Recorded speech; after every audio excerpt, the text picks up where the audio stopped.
तो चलिए आज शुरू करते हैं बहुत ही इम्पोर्टेंट टॉपिक देश एवं उनकी सीमा और अंतर्राष्ट्रीय रेखा यानी राष्ट्रीय एवं अंतर्राष्ट्रीय रेखाएं।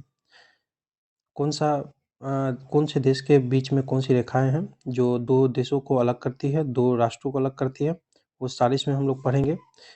1 से 2 प्रश्न हर एग्जाम में आता ही आता है। तो चलिए एक एक करके पॉइंट देखेंगे। पहला है हमारा कैस्पियन सागर किन देशों की सीमाओं को स्पर्श करती है? तो ये करती है अजरबैजान को, कजाकिस्तान को, तुर्कमेनिस्तान को, ईरान को एवं रूस को। फिर से देख लीजिए कि कैस्पियन सागर किन देशों की सीमाओं को स्पर्श करता है? तो अजरबैजान, कजाकिस्तान, तुर्कमेनिस्तान, ईरान एवं रूस को।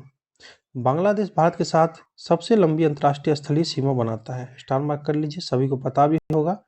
बहुत इंपॉर्टेंट प्रश्न है कि बांग्लादेश भारत के साथ सबसे लंबी अंतर्राष्ट्रीय स्थलीय सीमा बनाता है। 20 डिग्री उत्तरी समानांतर रेखा किन दो देशों के मध्य स्थित है? तो लीबिया और सूडान के। पूछे 20 डिग्री उत्तरी समांतर रेखाएं किन दो देशों के मध्य स्थित है? तो लीबिया और सूडान। आगे है इजराइल की सीमाएं किन देशों से स्पर्श करती है? किन देशों से स्पर्श करती है? तो यह करती है लेबनान, सीरिया, जॉर्डन और मिस्र से। पूछे इजराइल की सीमाएं जो है किन देशों से स्पर्श करती है? तो लेबनान, सीरिया, जॉर्डन और मिस्र से।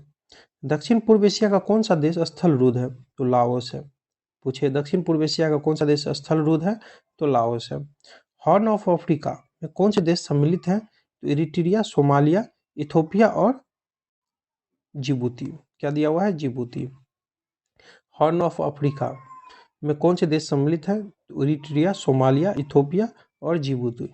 ध्यान रखिएगा, ये इंपॉर्टेंट है, इरिट्रिया और सोमालिया ध्यान रखिएगा ज़्यादा। नॉर्वे, स्वीडन, फिनलैंड, आइसलैंड एवं डेनमार्क स्कैंडिनेवियन देशों के समूह में सम्मिलित है। बिल्कुल। आगे भौगोलिक रूप से उत्तरी अमेरिका में स्थित होने पर भी कौन सा देश राजनीतिक दृष्टि से यूरोप का भाग है? तो ग्रीनलैंड। पूछे भौगोलिक रूप से उत्तरी अमेरिका में स्थित होने पर भी कौन सा देश जो है राजनीतिक दृष्टि से यूरोप का भाग है? तो वो ग्रीनलैंड है। कौन सा है? ग्रीनलैंड है। आगे देखेंगे जिम्बाब्वे के पूर्व में किस नाम से जाना जाता था? तो दक्षिणी रोडेशिया।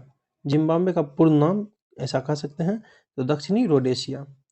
रियो ग्रांडे नदी किन दो देशों के मध्य स्थित है? अंतर्राष्ट्रीय सीमा निर्माण करता है? तो यह करती है मैक्सिको, संयुक्त राज्य अमेरिका के मध्य। रियो ग्रांडे नदी तो मैक्सिको और संयुक्त राज्य अमेरिका के मध्य। आगे है विक्टोरिया झील तंजानिया और युगांडा के मध्य अंतर्राष्ट्रीय सीमा निर्धारित करती है। पूछे विक्टोरिया झील तंजानिया और युगांडा के मध्य अंतर्राष्ट्रीय सीमा निर्धारित करती है। 38वीं समांतर सीमा रेखा किन दो देशों के मध्य सीमा निर्धारण करती है? उत्तरी कोरिया और दक्षिणी कोरिया। उत्तरी कोरिया और दक्षिणी कोरिया। मैगिनोट रेखा किन दो देशों के मध्य सीमा निर्धारित करती है? तो फ्रांस और जर्मनी के। पूछे मैगिनोट रेखा किन दो देशों के मध्य सीमा बनाती है? तो फ्रांस और जर्मनी के। म्यांमार को पूर्व से में किस नाम से जाना जाता था? तो बर्मा। पूछे म्यांमार को पूर्व में किस नाम से जाना जाता था? तो बर्मा के नाम से। रेड क्लिफ रेखा का निर्धारण कब किया गया था? 15 अगस्त 1947। और ये किसके बीच है? तो भारत और पाकिस्तान का, ये भी जान लीजिए। और सर रेड क्लिफ के द्वारा नाम दिया गया था, इनके नाम पर ही रखा गया था। तो रेड क्लिफ रेखा 15 अगस्त 1947 में निर्धारित किया गया था। आगे देखेंगे। चलिए अब दिया है अंतर्राष्ट्रीय सीमा रेखा। देखेंगे डुरंड रेखा जो कि पाकिस्तान और अफगानिस्तान के बीच है। ध्यान रखिएगा, पहले पाकिस्तान और अफगानिस्तान के बीच। सर मोंटीगर डुरंड द्वारा सीमा निर्धारित की गई, परंतु अफगानिस्तान की सीमा निर्धारण को स्वीकार नहीं करता है। अफगानिस्तान जो है इस सीमा को निर्धारित स्वीकार नहीं करता है। देखिए यहाँ पर डुरंड पाकिस्तान और अफगानिस्तान युद्ध हुई है। चलिए आगे मैकमोहन रेखा 1914 में सर मैकमोहन ने एक समझौते के अंतर्गत भारत चीन सीमा को निर्धारित किया था। यह 700 मील लंबी रेखा है। पूछे मैकमोहन रेखा किन के बीच है? तो भारत और चीन सीमा है, भारत और चीन के बीच, जो कि 700 मील लंबी रेखा है। रेड क्लिफ रेखा बता चुके हैं, भारत और पाकिस्तान के मध्य है। और ये 15 अगस्त 1947 को सर सेरिल रेडक्लिफ द्वारा इसका निर्धारण किया गया था, इनके नाम पर ही रखा गया था। आगे हिंडनबर्ग रेखा, इन सबको आप लोग स्किप करते हैं, जो कि बहुत इंपॉर्टेंट होता है। प्रथम विश्व युद्ध के समय में निर्धारित यह जर्मनी और पोलैंड के मध्य सीमा निर्धारण करता है। पूछे हिंडनबर्ग रेखा किसके बीच है? तो जर्मनी एवं पोलैंड के बीच। मैनरहीम रेखा यह सोवियत, रूस और फिनलैंड के मध्य सीमा का निर्धारण करता है। मैगिनोट रेखा पूछता है, यह खींची गई जर्मनी और फ्रांस के मध्य की सीमा रेखा है। फ्रांस द्वारा खींची गई जर्मनी और फ्रांस के मध्य सीमा रेखा है। आगे देखेंगे हम लोग 17वीं समांतर रेखा उत्तरी वियतनाम और दक्षिणी वियतनाम की सीमा रेखा है। 17वीं सीमा रेखा समांतर रेखा। 24वीं समांतर रेखा कक्ष के पास, जिसे पाकिस्तान भारत की सीमा रेखा माना जाता है, किंतु भारत इसे अस्वीकार करता है। भारत इसे जो है अस्वीकार करता है। आगे हमारा 38वीं समांतर रेखा उत्तरी और दक्षिणी कोरिया के मध्य की सीमा रेखा है। उत्तरी और दक्षिण कोरिया की 38वीं समांतर रेखा। 141 डिग्री पश्चिमी देशांतर रेखा, जो कि अलास्का और कनाडा की सीमा रेखा है। 141 डिग्री पश्चिमी देशांतर रेखा अलास्का और कनाडा की सीमा रेखा है। 49वीं समांतर रेखा अमेरिका और कनाडा की सीमा रेखा है, ये भी ध्यान रखिएगा।